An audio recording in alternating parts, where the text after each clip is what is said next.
Welcome once again to the Lawrence University Career Center podcast. I'm Ty Collins, and every month we interview a Lawrence University alumni who's gone on to an interesting and successful career. And this month we have as our guest Mikaela Bolker from the class of 2019. Mikaela earned her bachelor's degree in theater and film and K-12 education. While at Lawrence, she completed internships in the theater industry and taught high school theater. For good measure, during all that, spent 8 years in the Army National Guard, including overseas tours in Kuwait and Saudi Arabia as part of Operations Inherent Resolve and Spartan Shield, working in both flight operations and public affairs. Today, Mikaela is a freelance writer living in Los Angeles. Mikaela, welcome to the podcast. Thank you so much for having me, Ty. So a freelance writer, tell us about that, and what are some things or who are some people you've recently written for? Yeah, so I typically write content for all kinds of companies, primarily small businesses. So I write things like blog posts, social media captions, bios, about me's, basically anything a company needs written content for, I write. I do generally stay away from narrative writing. That's just my personal preference. I really like the fact-based kind of thing where I can just pull information really quickly and then format it into a nice and interesting way. My clients really vary. So recently one of my clients was a really big YouTuber. So I wrote her email newsletters for a while, and it was really cool to work for them because I've watched her for so long, and so it was so fun to kind of be able to just kind of fangirl out and write for them in their tone of voice in a way that their fans would have no idea it was me. So that was really, really cool. And then let's see. So another current client of mine is a virtual assistant for female influencers on Instagram. So I write her email newsletters and social media captions. And then on a complete 180, I'm project managing writing an ebook for a small town in California. So I want to get into, in general, how people can find freelance jobs, but I'm curious how you got those. Maybe just talk about the YouTube one that you were a big fan of. How did you get that? So I got the YouTube client from a referral, basically. I had a client I was kind of bouncing back and forth with, and she ended up coming to me being like, hey, I know somebody they're looking for, somebody with knowledge of theater and singing, and you also write, so this is kind of a perfect opportunity. So I did a sample and sent it in, and I got the job. So for a couple of months I was with them, and yeah, definitely very full circle moment for me, especially because I could use my theater and film and, conservatory training background all in one for one client. But in general, I started freelancing on Fiverr.com. I was on deployment. I was scrolling on TikTok, and randomly on my For You page, this girl, Alex Fasulo, who's a freelance copywriter, she popped up, and she was talking about how she made $1 million freelancing on Fiverr by copywriting. So I was like, okay, I'm really bored overseas and I have nothing to lose. So I signed up and I made an account. So I got my start on Fiverr, where it just really gave me those customer service skills. It gave me a lot of portfolio experience. It gave me kind of just navigating those baby steps of freelance with pretty low stakes. There weren't a lot of high stakes consequences if something were to go wrong on Fiverr, especially because it was mediated by Fiverr. So that's how I got my start. And then I think 6 months in, after I kind of got a feel for the whole thing, I was like, I want to expand. So from there, I signed up on Upwork, and I started getting clients on Upwork by leveraging my experience on Fiverr. And then I started connecting with other freelancers on Instagram. And so I would see opportunities on Instagram. Now I feel like I have a little bit of a web of ways that I find clients. But yeah, I did get my start on Fiverr, and I would recommend it for anyone just who wants to kind of see where it goes. How does Fiverr work? Do you create a profile and include work samples? Yeah, so basically you set up a profile, and on your profile, you have your picture, your gig description, a bio about you, your pricing. And then basically the way the algorithm works is people can just scroll through the options. Say they're looking for a blog writer. So they'll scroll through all the blog writer options and they might see my account. And if my picture looks interesting, they'll click on it. And then from there, it has a couple of samples. But if people are interested in learning more, they can just message me and then I'll send them my portfolio. So, and then from there, they can leave me a review. So right now I have 150 five-star reviews on Fiverr. So when Wow. I first started, people were just asking to see my portfolio and I would just send that to them in a message. But now people just look at my reviews and they barely ask me for my portfolio. So yeah, it was a really great way for me to literally just get that social proof that I can do this. Yeah. And yeah, it's free. They do take a percentage of your cut, but they're the ones funneling you clients. So I feel like there is a give and take, and that's what you're signing up for if you sign up for the platform. How long did it take you to go from signing up to getting those 150 Yeah. five-star reviews that's now generating the business that you have? I started about a year ago. I think I started in January or February officially on Fiverr. And so it's taken me a year and maybe a month or two to get up to 150 reviews. And that's just the clients who have left me reviews. I think I've worked with over 250 clients on the Fiverr platform, which is just insane. And they're from all over the world. And that's kind of one of my favorite parts of Fiverr specifically. It's not just US, it's clients from anywhere and everywhere.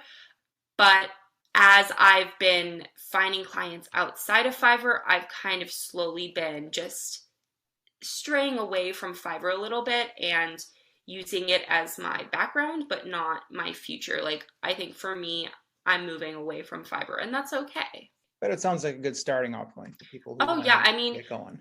everyone has a way that they get into freelancing, and I think that's the beauty of freelancing. Freelancing should be what works for you, and what works for one person might not work for another person.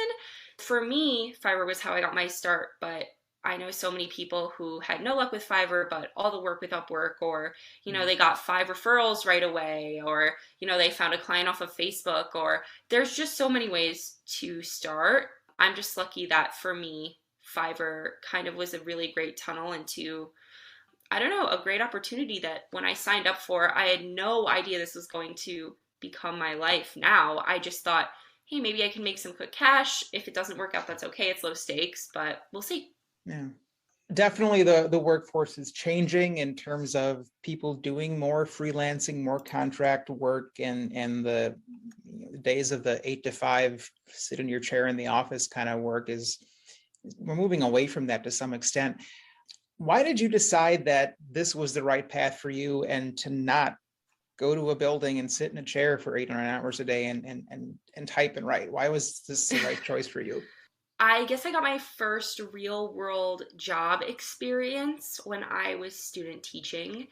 And I loved teaching. Like, the teaching wasn't the issue for me, it was mainly being stuck in a building for 8 hours with not that much flexibility, especially like just for lifestyle.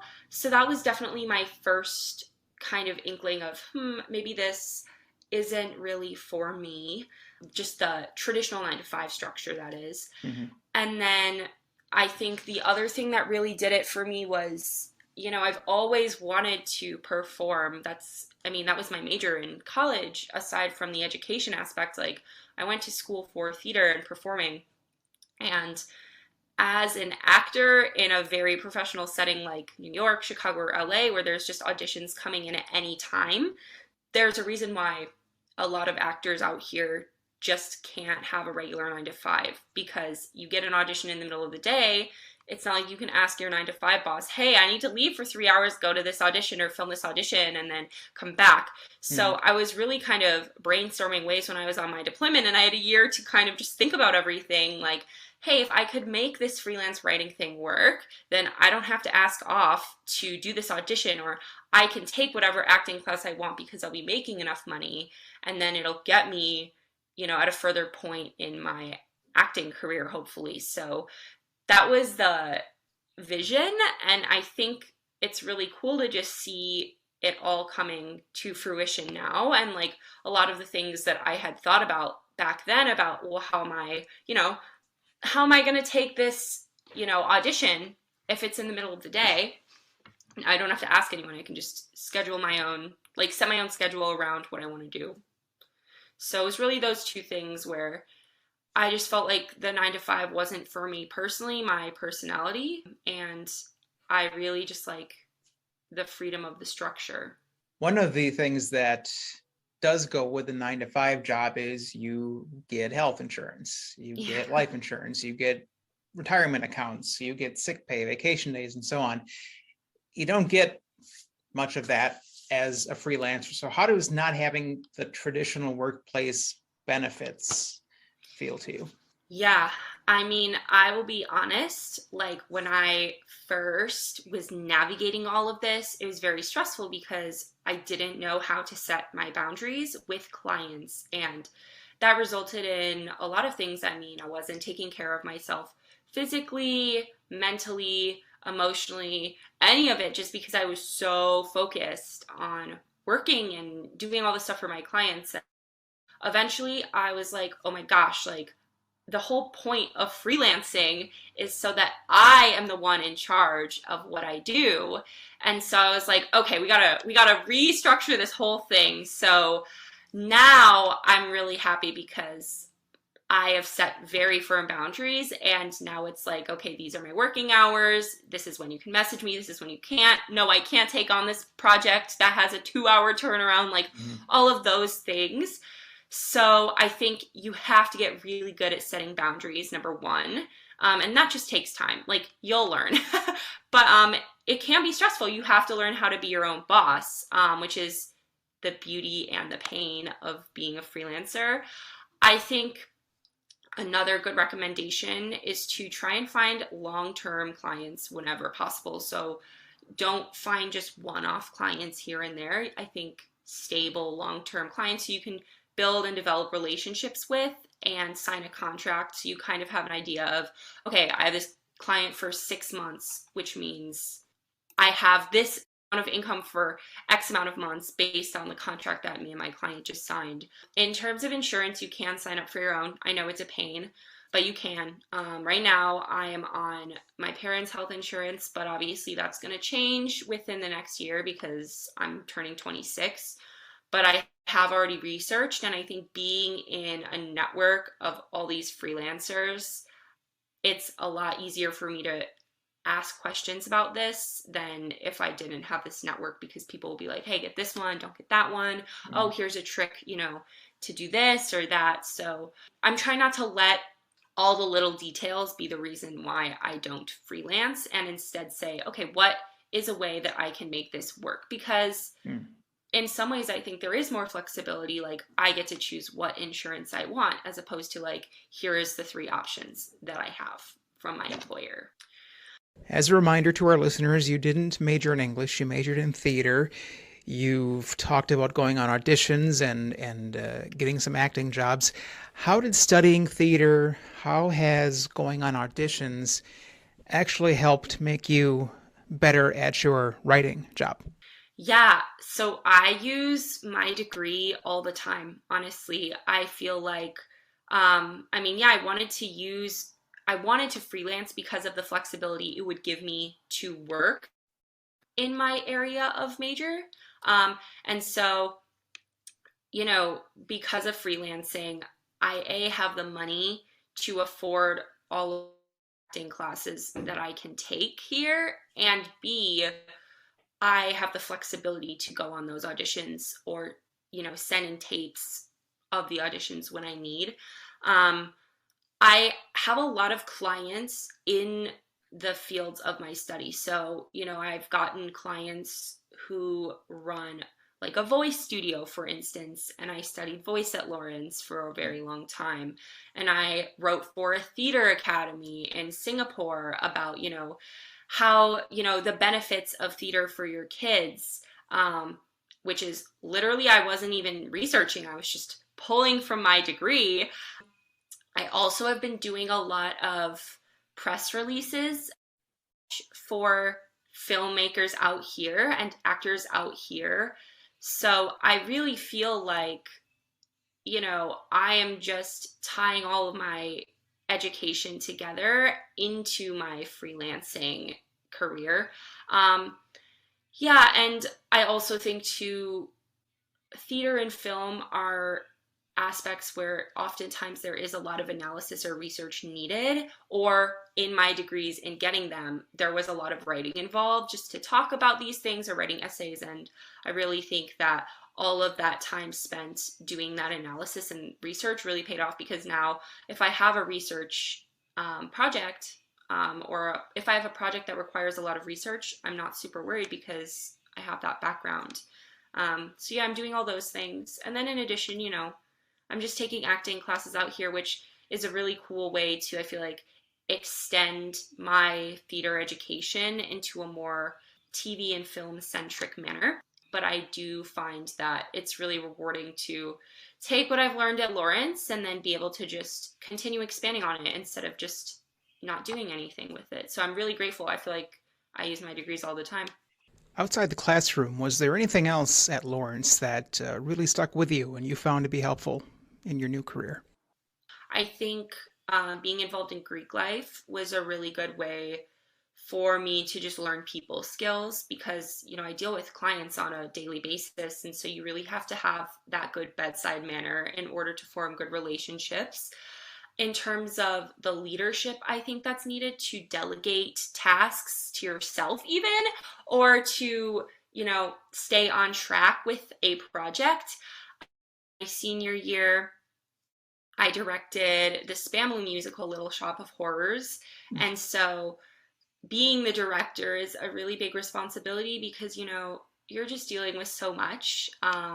And there's other people involved too, so you don't want to let them down. And so I think having that huge responsibility was something where it's like, okay, a blog post that's due in 12 hours for a client, I can handle that. Or, oh my gosh, there's an emergency with this client, like I can handle that because it's similar to how I handled, when somebody couldn't come into rehearsal on time or something along those lines. So yeah, just a lot of the leadership opportunities. I also think that my internships in the entertainment industry that I had, it's really funny, like a couple of the things that I wrote for an agency that I did an internship, I used in my portfolio originally. So I was just like, oh my gosh, like all of these things that I've done in my life are that seemed random at the time are all interconnected in a very interesting way. And then I think just lastly, like Lawrence is so rigorous, and so it prepared me to handle a lot of work on very short deadlines. And I really don't think that had I not had that experience, I would feel comfortable or competent to have even started. I really think I would have been overwhelmed. So Lawrence really prepared me to just be challenged and challenge myself. And I think that has given me just a huge leg up. I also think that, Lawrence is all about being traditional, which is what freelancing is. And so Lawrence just giving their students that push to be like, go do what you want and you'll figure it out and you can be successful doing whatever you want to do. I really think that mindset was super helpful when I freelanced. So 4 years at Lawrence, at least a year now writing professionally, yet the longest and perhaps most formative experience of your life so far has been serving in the military. Tell us about your experience in the Army National Guard, and what did you learn about life from serving? Just so other people can get a better understanding, I was in the military part-time, so I would drill with my unit one weekend a month for the entire duration of my contract. However, to get to that point, I had to do about a year total of training, whether that was some of it with my unit, and then at first it was basic training and job training. And so, yeah, it was really interesting to have these two almost parallel universes where I would be at Lawrence And then I would leave and I would go do Army stuff. And then I'd come back to Lawrence, then I'd leave and go do Army stuff. And it took me a while to adjust to that. But after a while, you get into the groove. But I really do feel like being in the military taught me everything that school can't teach you. And I think that was really important to me. And it gave me a completely different perspective on just how I live my life today. The first thing is about leadership. I feel like being in the military, there's leaders and there's followers, but I think it's really hard to be a good leader. I think people think that being a good leader is really easy because it's just like, oh, you're in charge, so you must be a great leader. But there's so much that goes into a good leader. And so I was really exposed to great leaders, mid leaders, horrible like everything you could possibly imagine and in between. And so I think seeing that made me kind of think about the leader that I want to be and leadership styles that I want to pull from. Another thing that I learned is that it's really important to listen to what people have to say if you don't agree with them, or something they say or something they believe. Because it happened to me a lot. I, would meet people all the time and I would just be like, whoa, like we're very, very, very different. And you don't have to agree with them, but you do have to listen because it can change your entire perspective, or it can change your mind if you do listen to them. And I think that having mutual respect will make any interaction go a long way for everyone involved in the situation, especially when you're in the military and you have to get a job done. There's no time for anything other than mutual respect, getting the job done, and then, if you need to go your separate ways after the fact, that's fine, but there really is just a different bond you have when you're soldiers. Another thing is to stop complaining about the little things. Obviously, like, I do complain about little things still all the time, but I think it really just puts things into perspective. Especially when I was overseas, it puts things into perspective. Like, I remember coming back from basic training when I was 18. I just turned 18. I had come back from training. I have cell phones in basic training. We weren't allowed at the time. And I come back, we get our phones back, and I go on Facebook, and like somebody's complaining about like something so stupid on Facebook. I don't know, like their favorite movie was canceled, or like their favorite TV show was something so minuscule, and then there was like a huge thread on the whole topic, and then people were fights about it in the comment section, and you really get a different perspective on things, and you become more grateful, and you just appreciate the little things more, especially when you're on deployment. You come home and you're like, oh my gosh, a comfortable bed. Like, you take these things for granted, but they don't really always exist. And so it really taught me to do that. I think lastly, just be willing to be a member of a team. Things go so much easier with good teamwork. Just be a team player in your life is really all I have to say. Okay, Mikaela, we have time for one more question today. We'll take it back to writing. What advice do you have for students considering a career in writing? And what experiences do you think they should be getting while they're still in school? There's a place for everything in the freelancing world. Don't dim your passions to become more marketable. There is a market for all types of writing. I literally know a freelancer who is a freelance writer. She makes her living, like 100% her living, from writing dating profile bios. So like literally there's something out there for every type of writer. Like, I know freelance writers, all they do is they write fan fiction, but they're paid to write these novels. People are doing anime, novels. People are doing character spin-offs, dating bios. People are doing like creative writing, poetry, like everything and everything under the sun. There is a writing need for nowadays, especially with just so much content being turned around. So never not study what you love just because you don't think you're going to be able to market it, because I think you can spin that for any type of writing job. I will say, if you already know you want to be a writer in some capacity and that's your kind of trajectory and you know that about yourself, I didn't, so I didn't really get much formal experience other than, writing essays and freshman studies and all the things I didn't know that would help me that did.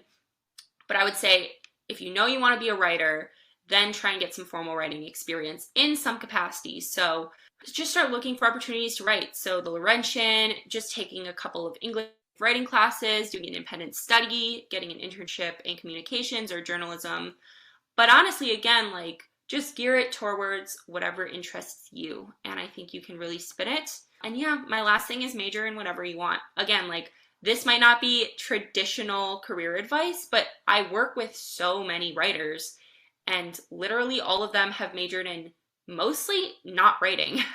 So I think that speaks to the fact that you can find success as a writer if you don't study writing. Don't pigeonhole yourself. You can spin your subject anyway, and whatever you major in, I think can just turn into your niche as a writer. And that is all the time we have left for today. Thank you, Mikaela, for joining us. I know we worked together several times when you were a student, and we hadn't talked in a while, so I appreciate you taking some time to talk with us today. Mikaela Bolker, class of 2019, thank you for joining us on the Lawrence University Career Center podcast. Thank you so much for having me. This was so fun.